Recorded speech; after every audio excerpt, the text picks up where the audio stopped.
Thus do I ever make my fool my purse. For I mine own gained knowledge should profane, if I would time expend with such a snipe, but for my sport and profit. I hate the Moor, and it is thought abroad that twixt my sheets he's done my office.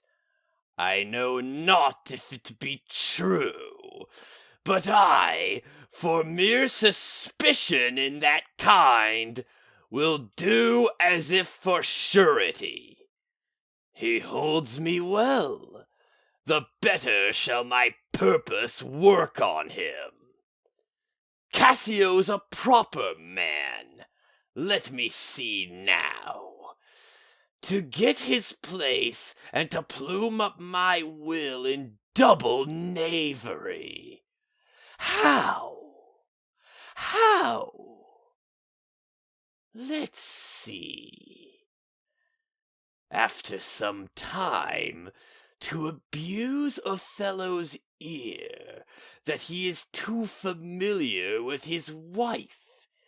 He hath a person and a smooth dispose, to be suspected, framed to make women false. The Moor is of a free and open nature, that thinks men honest, that but seem to be so, and will as tenderly be led by the nose as asses are. I have it! It is engendered. Hell and night must bring this monstrous birth to the world's light. That Cassio loves her, I do well believe it. That she loves him, 'tis apt and of great credit.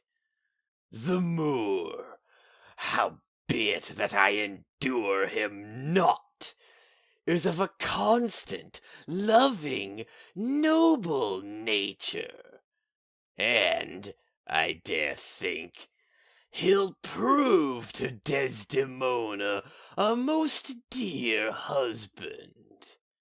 Now, I do love her too, not out of absolute lust, though peradventure I stand accounted for as great a sin, but partly led to diet my revenge, for that I do suspect the lusty Moor hath leaped into my seat, the thought whereof doth, like a poisonous mineral, gnaw my inwards, and nothing can or shall content my soul till I am evened with him, wife for wife, or failing so, yet that I put the Moor at least into a jealousy so strong that judgment cannot cure.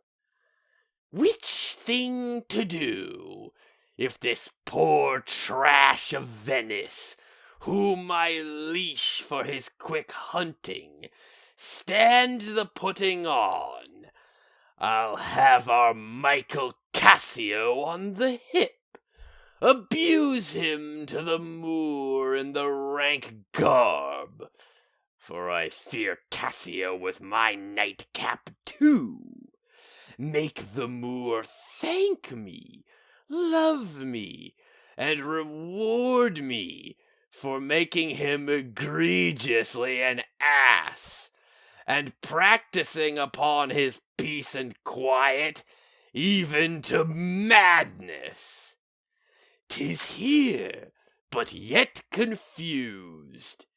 Knavery's plain face is never seen till used.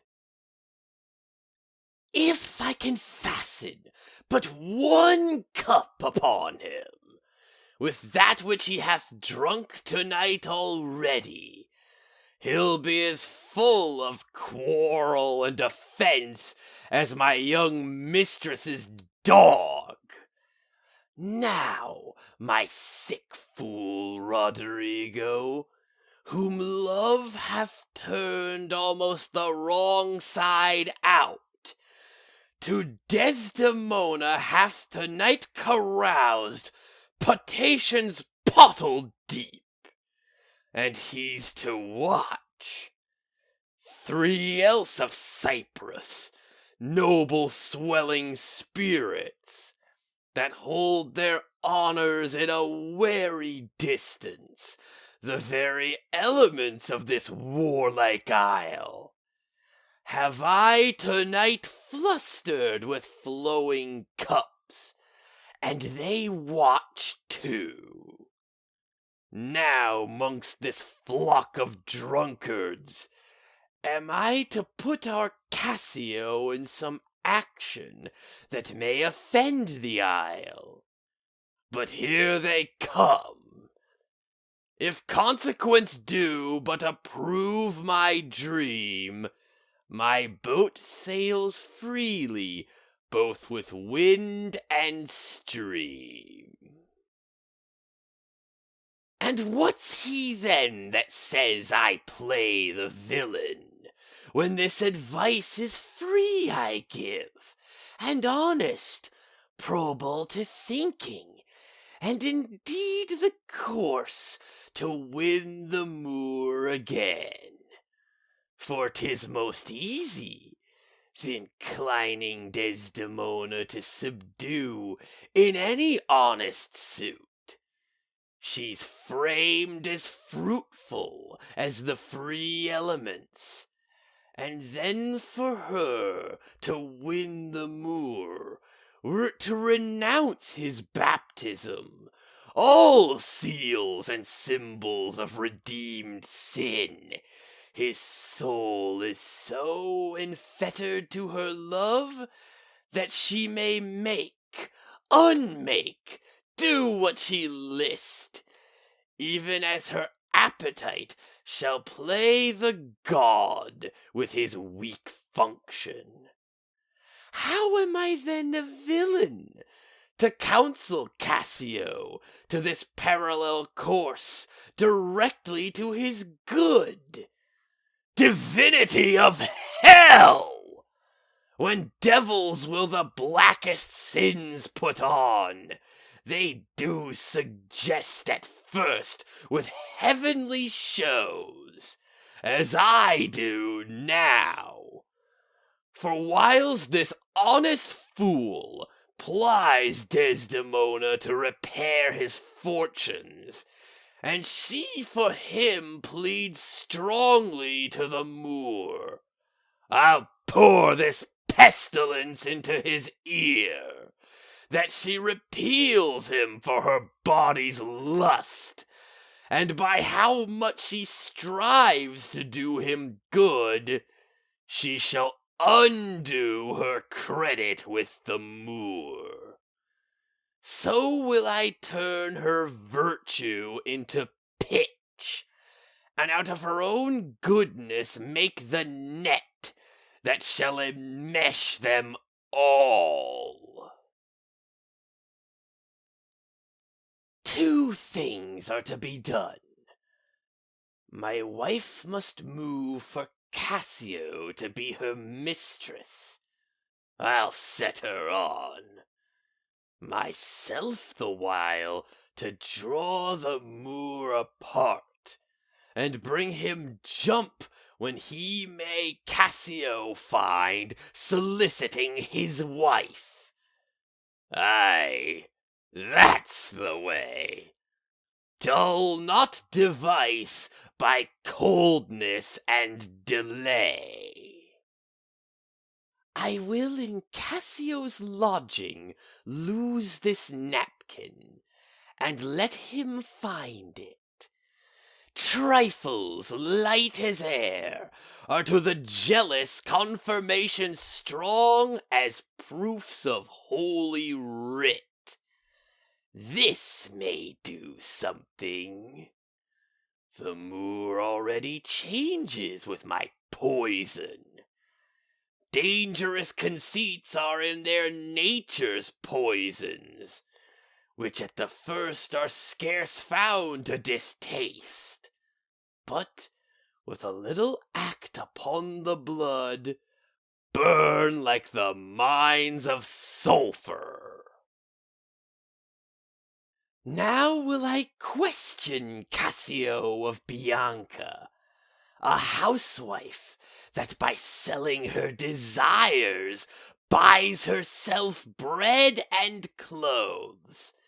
It is a creature that dotes on Cassio, as 'tis the strumpet's plague to beguile many and be beguiled by one. He, when he hears of her, cannot refrain from the excess of laughter. Here he comes. As he shall smile, Othello shall go mad, and his unbookish jealousy must construe poor Cassio's smiles, gestures, and light behavior quite in the wrong. How do you now, Lieutenant? I have rubbed this young quat almost to the sense, and he grows angry. Now, whether he kill Cassio, or Cassio him, or each do kill the other, every way makes my gain. Live Roderigo, he calls me to a restitution large of gold and jewels that I bobbed from him as gifts to Desdemona. It must not be. If Cassio do remain, he hath a daily beauty in his life that makes me ugly. And besides, the Moor may unfold me to him. There stand I in much peril. No, he must die. But soft, I hear him coming.